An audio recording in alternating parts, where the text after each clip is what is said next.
Hi, I'm David Thomas, Executive Director of the Milo Space Science Institute. It is my sincere pleasure to introduce Dr. Leslie Wickman, a research scientist, engineering consultant, author, and speaker.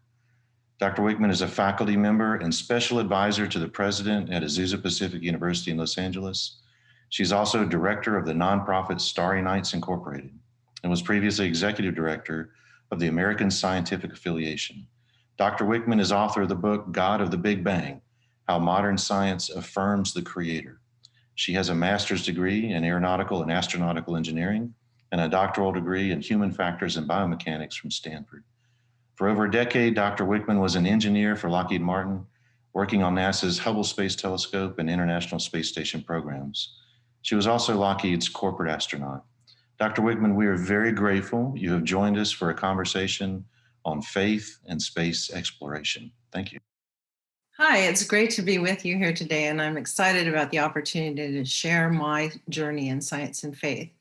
For me, it started out with my dad's backyard telescope. He would take us outside on clear, starry nights to look at the stars and the moon and the planets.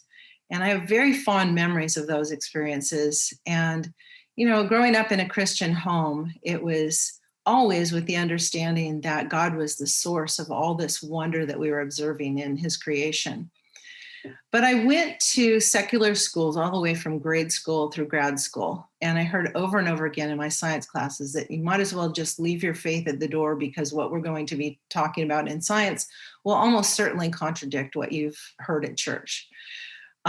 For me, even as a little kid, that didn't make sense. I thought, how can the truth about God's creation contradict who God is as the creator? It just didn't make sense to me. So that set me on a path at a pretty young age to try to figure out how science and faith really fit together. So I went to grad school at Stanford and got my master's in aeroastroengineering, got my PhD in human factors and biomechanics. I did research at NASA Ames on spacesuit design, and I worked at Lockheed on the Hubble Space Telescope and the International Space Station programs. I also went through astronaut training while I was there. So I had a lot of really neat opportunities.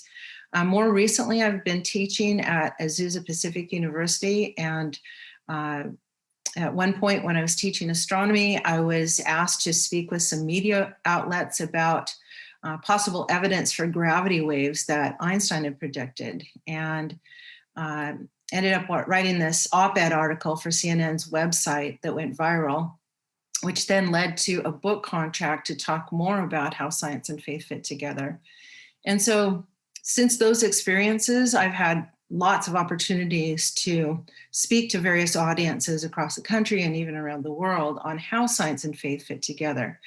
And probably not surprisingly, many people seem to think that at first glance, science and faith are at odds with each other. But my perspective is similar to Francis Bacon and Galileo, who talked about God revealing himself in two books. On the one hand, scripture, and on the other hand, his creation or nature. And our job as humans is to figure out how those two books of God's revelation fit together.